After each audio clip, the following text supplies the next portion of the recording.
lanjut perbincangan kita Pak Lutfi, kajian tematik berkaitan dengan religion and science atau agama dan ilmu pengetahuan. Kemarin kita sudah membahas ini ya Pak Lutfi, paradigma science and religion yang kemudian itu ternyata berparadigma konflik.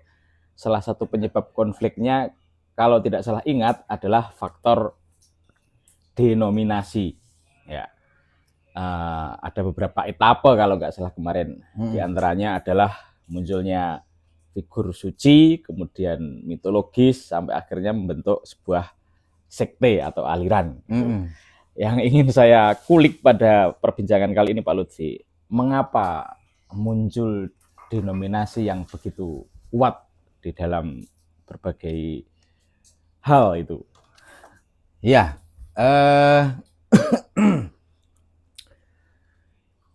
saya membaca salah satu buku yang ditulis oleh Patrick Namara. Nah, ini siapa lagi nih? Patrick Namara. Ini menurut saya buku ini cukup menarik ini ya. Oke. Ini judul bukunya adalah Prager Perspective, Where God and Science Meet. Oke. Di mana Tuhan dan ilmu pengetahuan itu bisa bertemu. Oh, gitu. Oke. Ini bukunya oleh Patrick Namara ini. Saya mencoba membaca beberapa isi dari buku tersebut ini. Ada 3 tesa yang menarik di dalam buku ini. 3 lagi. 3 tesa. 3 tesa. Ya, 3 tesa. Mengapa denominasi itu muncul gitu ya? Oke. Tesa yang pertama ini tesa yang pertama ini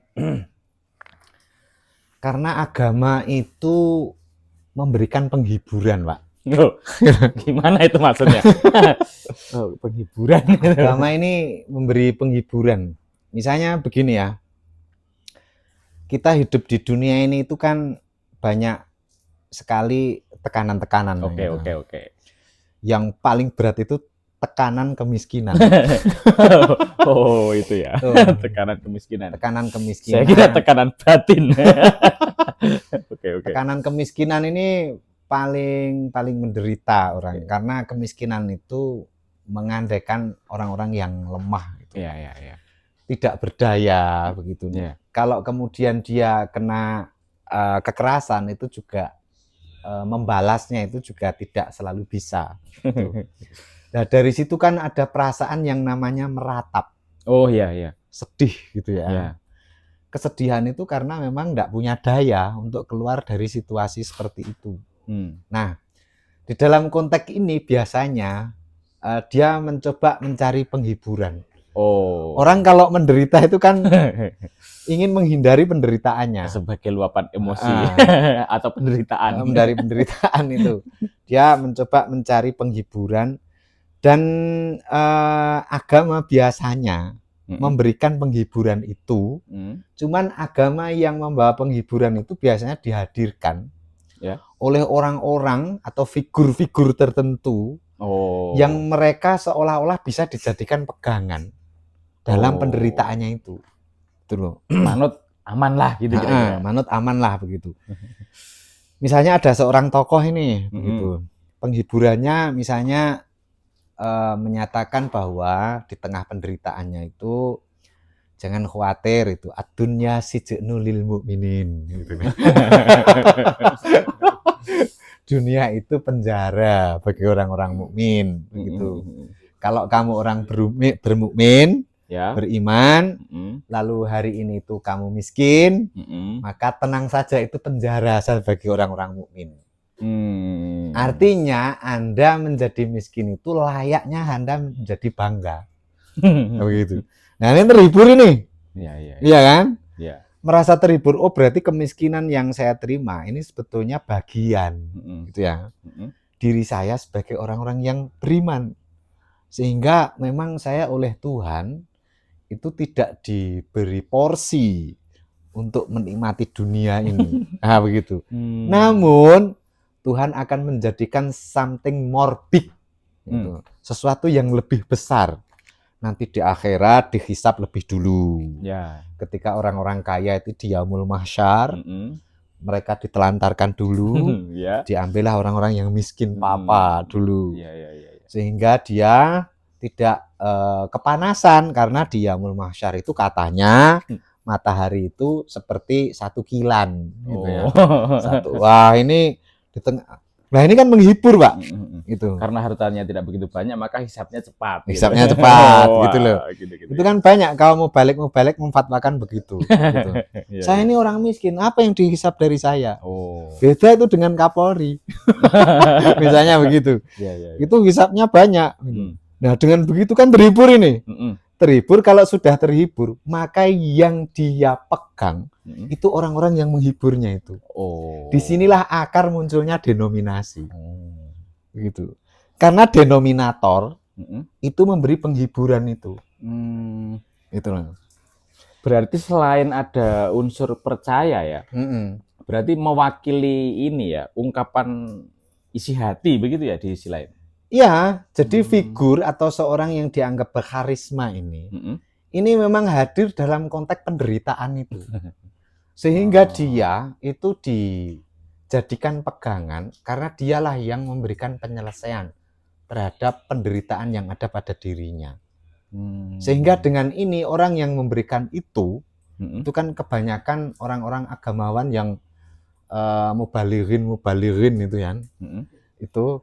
Itu kan pidato-pidatonya biasanya seringkali terdengar di kebanyakan itu, begitulah. Itu kan memberi penghiburan kepada orang-orang yang menderita ini. Jadi orang yang menderita tidak dipaksa bangkit, gitu ya, tapi dipaksa untuk menerima itu sebagai sesuatu yang membahagiakan, gitu. Makanya inilah apa yang diungkap oleh Karl Marx itu. Agama itu kadang kamera obscura. Apa itu, Pak? Gitu loh. Gimana itu penjelasannya? Kamera obscura itu, agama itu menjungkir balikkan fakta. Gitu. Sehingga orang tidak bisa melihat secara faktual apa yang menjadi sebab kemiskinan itu. Tiba-tiba dikasih penghiburan.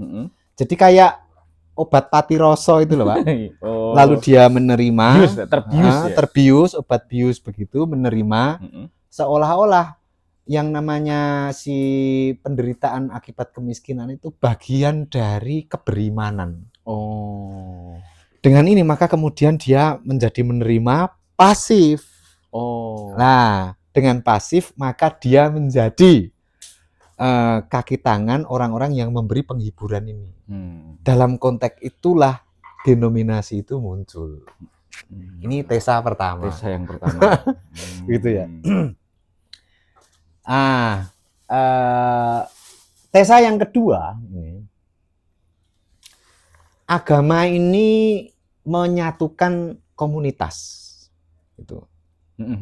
Dengan adanya seorang denominator, pemimpin yang berkarisma, ini lalu kan dia menciptakan komunitas ini, ya kan begitu. Dengan masuk dalam komunitas itu, maka ada perasaan besar karena komunitasnya besar. Kan begitu. Banyak teman lah. Banyak teman gitu. Jadi kendati dia menderita, kalau banyak teman gitu. Itu beda, Pak, rasanya. Begitu ya. Iya. Iya. Begitu. Padahal aslinya itu tidak menyelesaikan masalah juga. Gitu. Iya. Nah, inilah apa ini yang disebut di antara fungsi-fungsi agama itu, agama denominasi itu karena menyatukan komunitas. Dengan kebersatuan komunitas itu maka kemudian ada perasaan besar. Karena dia bagian dari sesuatu yang besar itu. Nah, dan banyak komunitas sehingga tidak menderita sendirian itu sesuatu penghiburan juga, Pak. Dari sinilah kemudian denominasi itu menjadi lebih kokoh. Karena denominasi itu menciptakan komunitas dan menyatukan itu. Perasaan senasib gitu ya? Perasaan senasib dan besar gitu. Nah, ini nanti akan buyar berantakan ketika misalnya ada uang masuk di sana, yang kaya salah satu, buyar berantakan ini. Gitu. Begitu. Nah ini tesa yang kedua. Oke. Inilah yang dikritik oleh Søren Kierkegaard ini ya. Søren Kierkegaard itu punya seorang filosof eksistensialis itu. Oke. Dia mengkritik tentang solidaritas community. Gitu, solidaritas community di mana eksistensi itu seseorang itu didasarkan karena individu itu menyandarkan kepada komunitas persatuan itu. Nah, itu bagi Søren Kierkegaard itu sebetulnya eksistensi semu. Oh, eksistensi semu. Eksistensi semu, karena hanya nanti Pak, kalau dia lepas dari komunitasnya kecil lagi. Ambil contoh begini misalnya, Anda pernah nggak ikut misalnya jadi kelompok sorak-sorai satu klub sepak bola tertentu? Pernah. Nah, gitu kan. Pernah lah. Sporter, ya, gitu sporter, ya. Sporter begitu. Ketika Anda berjalan di tengah jalan bersama sporter yang sama-sama Anda junjung ini, sama-sama Anda dukung itu. Kan ada perasaan besar itu. Ya. Motor di player begitu. Iya. Gagah lah. Nah, itu gagah itu. Seolah-olah kayak berani melawan apa saja. Iya. Gitu kan? Dalam komunitas begitu. Beda nanti misalnya komunitas ini hilang. Ya. Anda kembali di rumah gitu. Merenung lagi. Merenung lagi gitu loh. Meratapi nasib lagi gitu. Kok gini ya? Selalu rindu akan pertemuan komunitas-komunitas besar itu. Oh. Nah, dalam komunitas yang besar itu biasanya selalu ada denominatornya. Yang dianggap punya karisma di situ. Nah, gitu. Nah, inilah salah satu dari fungsi agama menurut pandangan Patrick Namara itu. Kemunculan denominator itu antara lain disebabkan oleh faktor-faktor semacam itu. Karena agama itu menciptakan persatuan dan solidaritas. Namun kritik Søren Kierkegaard, jangan lupa itu solidaritas semu. Oke. Kekuatannya kekuatan semu. Karena ketika Anda keluar dari situ, ya kecil lagi. Gitu. Nah, ambil contoh lagi misalnya, Anda supporter sepak bola tertentu, begitu, ngamuk, begitu kan, bagian rusak-rusak, begitu. Lalu kemudian ada polisi datang, Anda dipegang. Ya. Kecil enggak? Iya. Siapa tadi yang merusak itu? Tahu bukan saya. Iya. Kan begitu, kecil lagi. Ya. Tapi kalau komunitas ngelumpuk lagi, udah gaya kayak jadi bego pun tampak pinter gitu. Karena temannya banyak. Gitu loh. Dan solid gitu.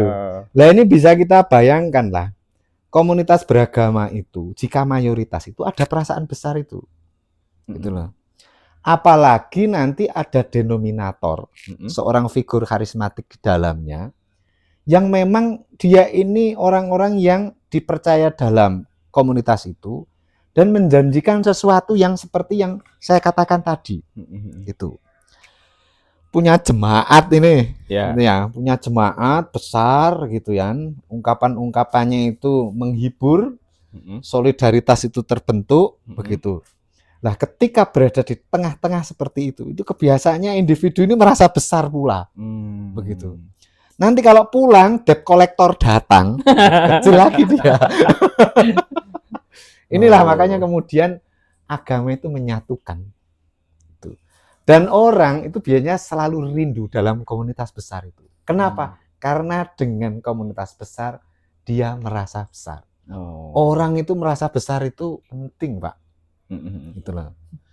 Jadi penderitaan itu akan hilang jika ada perasaan besar seperti itu.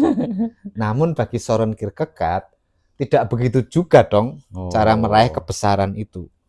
Bagi Søren Kierkegaard, merasa besar itu harus didorong dari cara Anda mewujudkan eksistensi Anda sendiri.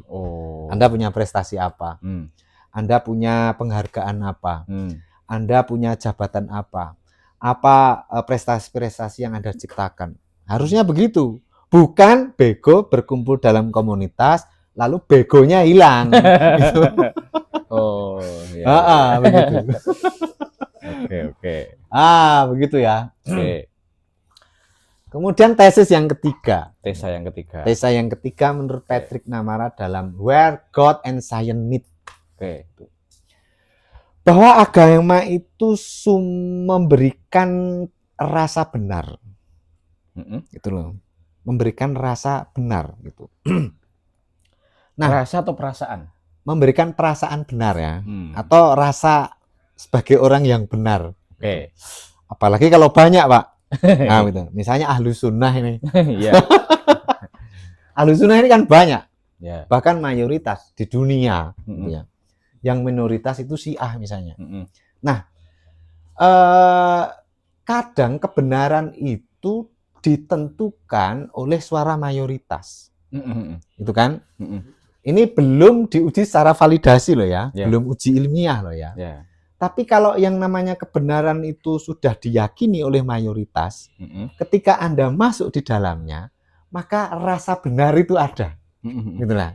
Nah, seringkali perasaan benar dalam komunitas yang besar itu diberikan oleh denominator tertentu.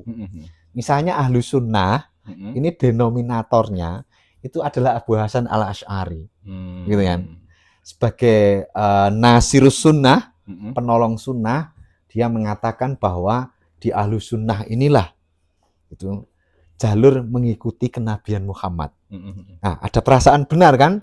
Karena ada nama Muhammad di situ. Ketika masuk di dalamnya, ada perasaan benar juga. Nah, ketika merasa dalam keadaan benar itu, maka semakin kuatlah rasa kebenaran seseorang itu. Nah, ketika dikritik kebenarannya ini, pasti akan ngamuk, Pak. Begitu. Karena apa? Karena komunitas ini terbentuk dari merasa benar. Ini. Yang itu ada denominatornya. Maka jangan sekali-kali Anda mengusik denominator kebenaran itu. Gitu. Marah. Marah. Cobalah Anda mencoba mengkaji secara kritis Abu Hasan al-Asy'ari. Musuh Anda pasti banyak. Gitu. Beda dengan Anda melakukan kritik kepada minoritas. Anda akan banyak pengikutnya. Begitu. Nah, 3 hipotesis Patrick Namara inilah yang dijelaskan bahwa inilah kemunculan di antara kemunculan denominasi itu. Gitu. Kemunculan denominasi yang mana denominasi ini seringkali itu ya, yang dibentuk dari 3 ini seringkali memunculkan perasaan-perasaan berlawanan terhadap sains itu. Nah, misalnya seperti saya contohkan itu, orang sedunia itu percaya bahwa bumi itu pusat tata surya. Itu yang disebut dengan geosentris itu. Ketika muncul itu kan diungkap di dalam kitab suci mereka ya, kitab Joshua atau apa itu, Mazmur. Itu di dalam Mazmur itu 93 ayat 3 kalau nggak salah itu. Nah, ketika Mazmur ini yang dijaga oleh institusi yang bernama Gereja Kristiani pada konteks tahun 1500 itu bukan konteks sekarang ya. Kalau konteks sekarang sudah mengalami banyak ijtihad. Nah, ketika Anda melakukan kritik kepada itu sama dengan Anda melakukan kritik kepada denominatornya. Maka kemudian yang terjadi adalah Anda seperti Galileo, gitu loh. Nah, di antara faktor yang menyebabkan religion and science itu konflik, itu seperti itu. Itulah. Di mana denominator ini dikritik oleh komunitas-komunitas tertentu yang membawa satu kebenaran-kebenaran baru. Karena terlanjur membentuk komunitas dan solidaritas yang besar, yang kuat tadi. Walaupun semu, gitu loh. Nah, ilmuwan gitu ya, sains gitu. Itu kan sebetulnya satu jalur atau track, di mana 3 hipotesis yang diungkapkan oleh Patrick Namara itu bukan bagian dari tracknya, gitu loh. Track sains ya murni. Jika misalnya Ahlus Sunnah itu benar, mari kita uji. Karena sesuatu yang benar itu tidak ditentukan oleh banyaknya orang. Gitu loh. Sesuatu yang benar itu ditentukan, tervalidasikah itu secara riset, gitu loh. Makanya kemudian para researcher, para peneliti itu kadang nabrak seperti itu, dan stigma yang keluar itu liberal, ini sekuleris. Itu apa? Karena penting untuk menjaga solidaritas besar itu. Itulah. Dari sinilah yang mengakibatkan antara science and religion itu konflik. Gitu. Padahal sebetulnya kalau dalam dunia sains saling mengkritik, kemudian bongkar ulang uji coba untuk temuan tertentu, itu kan hal yang biasa ya mestinya. Hal biasa, karena ilmu itu ditentukan oleh kritik, Pak. Gitu loh. Perkembangan ilmu itu ditentukan oleh kritik, bukan anti kritik. Bukan anti kritik. Lah, kalau sudah yang seperti 3 hipotesis tadi, itu kan sudah memberikan rasa benar, sudah memberikan kenyamanan, sudah memberikan solidaritas, maunya dijaga dari sesuatu yang kritikus kepadanya karena akan merusak 3 hal itu, maka pastilah itu akan terjadi konflik itu. Karena sains itu tidak dibangun atas itu. Sains itu dibangun atas kritik. Gitu loh. Coba kita lihat. Gitu loh. Misalnya Auguste Comte ini. Auguste Comte itu seorang bapak sosiologi, gitu ya, bapak sosiologi, di mana dia itu ingin menjadikan ilmu humaniora itu pasti, ilmu pasti sepasti ilmu-ilmu eksakta, gitu, pure science, gitu. Makanya kemudian si Auguste Comte ingin menjadikan ilmu humaniora seperti itu. Nah, ini dikembangkan oleh Emil Durkheim dalam sosiologinya, gitu. Ketika dikembangkan oleh Emil Durkheim, jadilah yang namanya sosiologi fakta sosial, ya kan? Namun, yang namanya Emil Durkheim ini juga muncul kritikusnya, gitulah. Kritikusnya adalah Max Weber, gitulah. Nah, dari Emil Durkheim juga muncul kritikus lagi. Itu seperti si Pierre Bourdieu, sosiologi kontestasi. Gitu. Dari Emil Durkheim muncul juga pendukungnya, yang namanya Anthony Giddens, teori strukturasi sosial. Nah, begitu. Jadi sains itu saling kritik untuk mengembangkan ilmu-ilmu itu. Dari kritik itu melahirkanlah genre keilmuan yang disebut dengan sosiologi. Gitu lah. Lah kalau tidak terjadi saling kritik, gitu. Apa jadinya? Nggak ada yang namanya perkembangan ilmu. Yang ada denominasi. Makanya kalau ingin keluar dari denominasi, bertindaklah Anda sebagai seorang saintis. Kendati wilayahnya persoalan agama. Kendati wilayahnya persoalan agama. Karena sejatinya musuh agama itu denominasi. Gitu. Baru mau saya tanyakan itu. Karena ketika saya mencoba memahami dari tesa-tesa yang disampaikan oleh Pak Lutfi, kayaknya mungkin kalau saya bagian dari yang terdominasi ya, terdenominasi ya. Karena pasti akan membela itu nanti. Misalnya ya ada penjelasan tentang, ya itu kan ada penjelasan dari hadis bahwa memang begitu. Gitu. Kan udah benar on the track saya misalnya dalam bersikap begitu. Kemudian konsep solidaritas, ya agama kan mengajarkan solidaritas. Begitu. Tapi di sisi lain seolah-olah kok kayaknya pesannya ya agama itu seolah-olah menghambat perkembangan ilmu pengetahuan itu dari tesa-tesa yang disampaikan itu. Maka kemudian solusinya seperti apa untuk keluar ini? Tadi sudah disinggung tapi. Solusinya saintis, bertindak seperti saintis. Nyuman menjadi saintis itu juga niat hari ini lalu besok jadi saintis itu tidak. Ada tahapan-tahapannya. Menjadi saintis itu ada tahapan-tahapan. Tahapannya itu adalah literasi. Ya. Membaca, menulis, memperkaya bacaan, memperbaiki diri dengan pembacaan-pembacaan yang komprehensif dan banyak. Itu menumbuhkan satu sikap saintis itu. Hingga kemudian Anda bisa mengenali sebetulnya solidaritas yang Anda bangun selama ini berbasis akademik, saintis, atau sebetulnya berbasis eksistensi semu.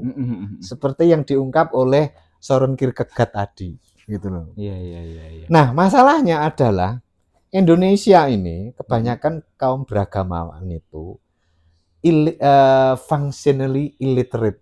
Apa itu bahasa jelasnya apa? Functionally illiterate itu. Functionally illiterate itu saya meminjam istilahnya Bambang Sugiharto. Buta huruf Indonesia enggak ada. Oke. Itu ya. Karena semuanya bisa membaca lah. Semuanya bisa membaca. Tapi kemampuan memahami bacaan itu rendah. Analisa bisa dipahami itu. Kemampuan memahami bacaan itu bisa dikategorikan analisa, begitu bisa nggak? Menganalisa gitu. Analisis menyaring itu, lah paling tidak. Analisis itu tahap tertinggi lagi. Tahap tertinggi lagi. Kan ini ada tahap understand, okay. Ada tahap analisis. Oke. Itu loh. Seperti apa itu? Apa ini? Hot itu loh, dah. Yo. Itu apa itu? High order thinking itu. High order thinking itu ya. Siapa itu tokohnya itu? Bloom. Miliknya Bloom itu. Yang tahap pertama adalah menjelaskan. Tahap kedua memahami ya. Tahap ketiga adalah analisis.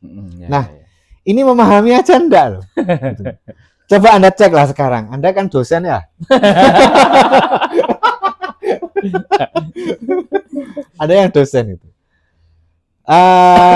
Ambil satu saja misalnya mahasiswa yang Anda ampu gitu. Satu buku itu. Ya. Pahami ini, jelaskan saya besok maksudnya apa. Itu rata-rata enggak, Pak. Rata-rata mereka lebih suka ini bukunya judulnya ini buka cat AI. Ini isinya apa, dibaca itu intinya lalu dibunyikan. Dia enggak mau bersusah payah untuk menelaahi lembar by lembar apa yang buku yang Anda berikan itu. Padahal mereka dia bisa baca. Inilah yang disebut dengan functionally illiterate. Orang Indonesia itu bisa baca, tapi secara sejatinya mereka itu buta huruf.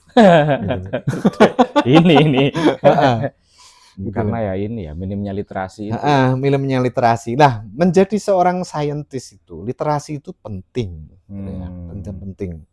Ini apalagi ada orang memahami satu buku aja berhari-hari. Enggak paham-paham. Ya. Buku segitu aja enggak paham-paham gitu loh. Ya.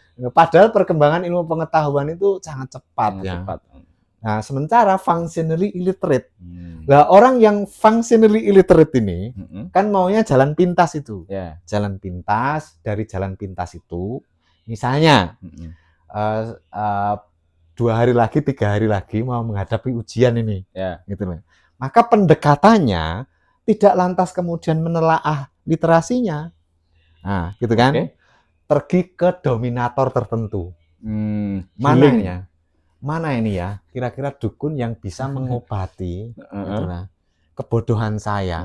Sehingga dengan mengerjakan tugas itu, kendati saya tidak memahami literasinya, itu bisa tertutupi dengan adanya peran seorang dukun. Nah, begitu. Denominator kan? Iya. Nah, begitu. Makanya musuh denominator itu science. Gitu loh. Oke. Gitu loh. Makanya menjadi saintis itu penting, Pak. Perkembangan sebuah bangsa ditentukan literasi dari anggota bangsa itu. Walaupun ilmu-ilmu yang dipahami tidak selalu ilmu-ilmu pure sains. Ya. Termasuk agama seharusnya juga didukung dengan berbagai literatur yang kuat. Iya, kan where God and science meet. Kan bisa ketemu kan? Ya. Ilmu-ilmu agama itu misalnya kayak si Ibnu Rus misalnya. Itu menyatakan sebetulnya antara agama dengan filsafat itu kan sebetulnya saudara sepersusuan. Di antara satu dengan yang lain bisa saling menopang. Cuman itu bisa saling menopang jika agamawan itu menjadi pembaca-pembaca yang serius, bukan mengandalkan denominator. Klemsi orang tertentu. Udahlah, saya enggak perlu baca-baca lah, saya ngikut aja sama saya itu gandolan sarunge, begitu kan? Ini.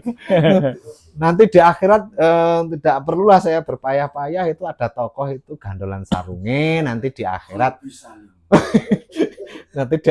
itu cukup dengan gandolan sarunge itu Sehingga ketika mau masuk neraka itu nggak jadi. Karena ada seorang tokoh yang dia figurkan itu. Nah, itu tidak terjadi kalau Anda ini saintis. Itu. Begitu ya, Pak. Begitu. Nah, menjadi saintis itu selaras apa yang diungkap oleh Soren Kierkegaard itu. Eksistensi diri. Itulah. Dengan mengkaji secara mendalam, cuman dengan pemahaman metodologi yang kuat, maka akan melahirkan pemahaman agama yang saintis pula. Artinya pemahaman itu bisa diuji. Gitu loh. Bisa diuji, bisa diperdebatkan sekokoh apa pandangannya. Jika tidak kokoh, maka ada kritikus lagi. Kan berkembang, Pak. Gitu. Iya. Jadi agama itu tidak stagnasi, gitu loh. Kalau agama stagnasi itu namanya doktrin. Dan ilmu kalau menjadi doktrin itu tanda bahwa kiamat sudah dekat. Atau kiamat kurang 2 hari. Iya.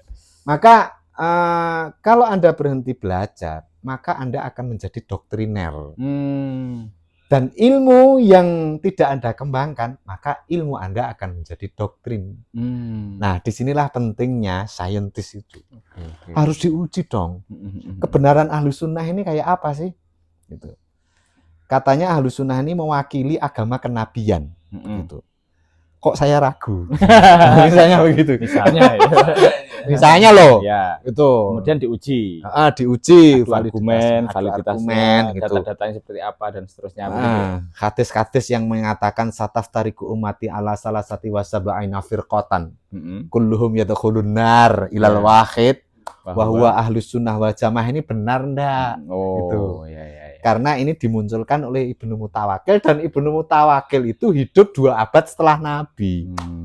Memang 200 tahun ini ingat kata-kata Nabi itu, dia dan tidak menyaksikan, gitu.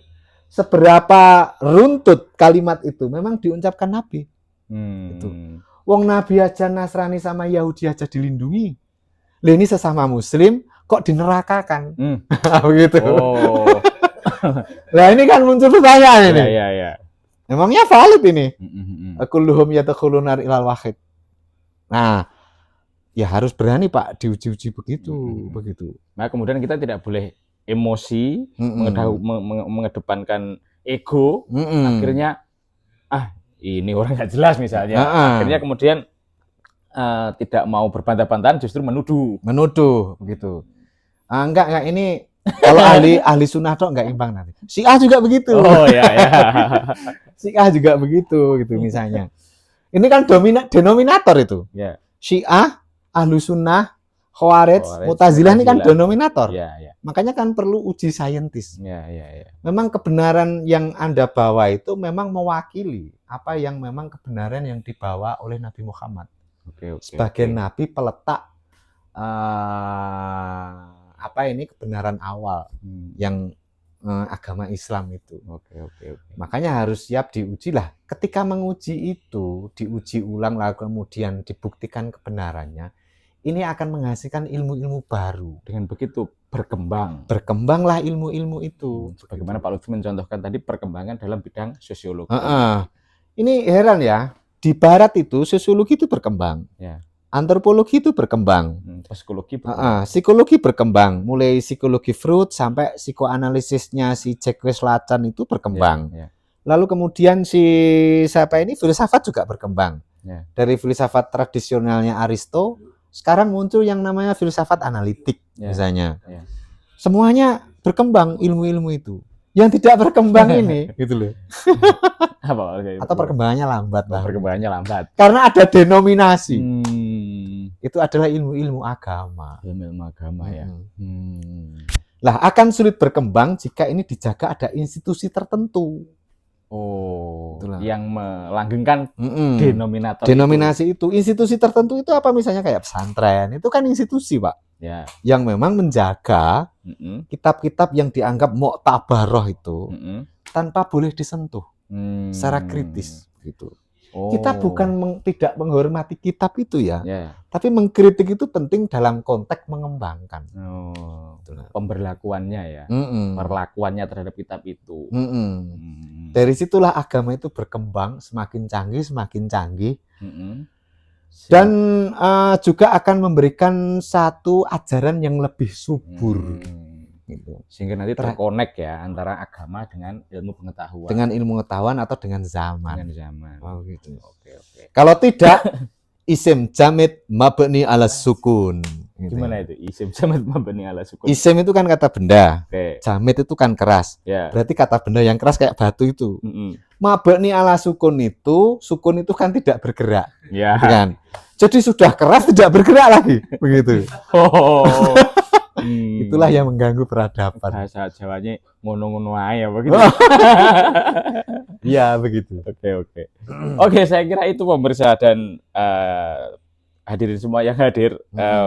Perbincangan kita seputar terbentuknya denominasi dan cara keluar dari denominasi. Iya. Gitu. Mungkin ada closing statement Pak Lutfi dalam tema ini. Anda ingin keluar dari denominasi, jadilah saintis. Bukan menjadi saintis itu belajar fisika. Tapi menjadi saintis itu menjadikan diri kita literate function.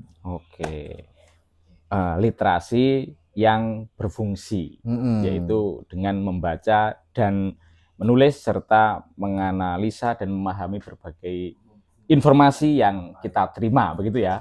Iya. Saya kira demikian.